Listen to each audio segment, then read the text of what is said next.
Assalamualaikum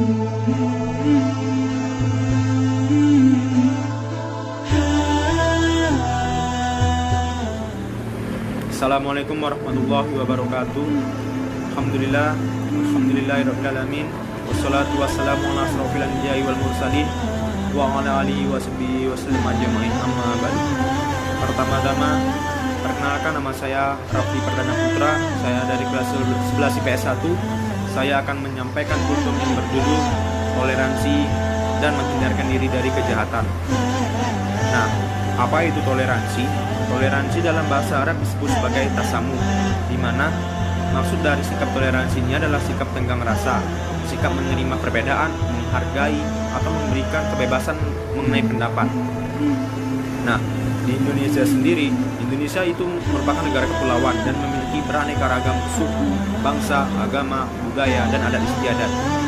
Tentu, hal ini membuat kita seharusnya memiliki sikap toleransi ini, karena jika kita tidak memiliki sikap toleransi, maka akan membuat bangsa ini semakin jatuh, semakin hancur, dan membuat bangsa kita menjadi terpecah belah karena adanya perbedaan-perbedaan tersebut. Nah, kemudian apa sih manfaat dari adanya sikap toleransi ini? Saya akan menyebutkannya beberapa. Yang pertama itu adalah menjalin hubungan atau tali silaturahmi yang semakin erat antar umat beragama. Kemudian yang kedua, itu membuat bangsa kita semakin kuat dan semakin maju, karena dengan kita saling bersikap toleransi itu akan membuat negara kita semakin rukun dan tentram. Kemudian yang ketiga, menciptakan rasa keharmonisan di antar lingkungan masyarakat. Dan keempat, itu membuat masyarakat sekitar menjadi aman, tentram, dan damai. Kemudian untuk contoh dari sikap toleransi di antara kehidupan sehari-hari, yang pertama itu misalnya jika ada teman kita atau saudara kita yang sedang tertimpa musibah, maka kita sebagai umat muslim kita harus membantunya atau menolongnya. Atau jika kita memiliki rekan kerja yang berbeda agama atau suku dan warna kulit, jika kita sedang mengadakan kegiatan atau acara, kita harus mengundangnya agar menghadiri acara tersebut. Atau juga bisa jika kita memiliki teman yang berbeda agama, ketika dia beribadah, kita tidak boleh mengganggunya beribadah atau tidak boleh menjelek-jelekan bagaimana cara dia beribadah atau sebaliknya. Nah, kemudian untuk masalah toleransi, pasti salah satunya adalah toleransi agama, di mana di dalam agama Islam disebutkan dalam surah Al-Kafirun ayat ke-6 yang berbunyi lakum dinukum waliyadin, yang artinya untukmu agamamu dan untukku agamaku. Nah, maksud ayat tersebut adalah agar kita sesama umat beragama itu saling toleransi dan saling tidak menjatuhkan satu sama lain. Nah, kemudian selanjutnya ialah menghindarkan diri dari tindak kejahatan. Agama Islam merupakan agama yang cinta damai, agama yang menjunjung tinggi nilai kehormatan, dan agama yang menjunjung tinggi nilai kemanusiaan. Menurut saya juga semua agama tentu mengajarkan yang namanya kebaikan. Namun ada beberapa oknum yang mungkin melakukan tindak kejahatan tersebut. Nah, ketika mereka melakukan tindak kejahatan tersebut, pastinya mereka memiliki latar belakang kenapa mereka melakukan kejahatan tersebut. Salah satunya ialah faktor penyebab kenapa mereka melakukan tindak kejahatan tersebut. Saya akan menyebutkannya beberapa. Yang pertama adalah faktor pribadi, di mana faktor pribadi ini faktor yang bersumber dari dalam dirinya sendiri, sehingga dia mampu atau terpikirkan olehnya untuk melakukan kegiatan kejahatan.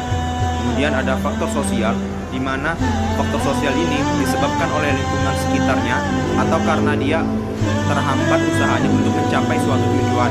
Dan juga ada dari faktor situasi, di mana faktor situasi ini adalah ketidaknyamanan seseorang yang berada di masyarakat atau berada di daerah tertentu sehingga dia melakukan kejahatan. Nah, kemudian apa sih dampak dari tindak kejahatan tersebut bagi pelaku dan orang lain? Nah, untuk dampaknya sendiri, yang pertama ialah runtuhnya nilai moral bagi pelaku maupun orang lain. Kemudian hilangnya rasa aman di lingkungan masyarakat, tidak adanya ketertiban di dalam kehidupan bermasyarakat, dan juga tidak adanya kenyamanan di lingkungan masyarakat.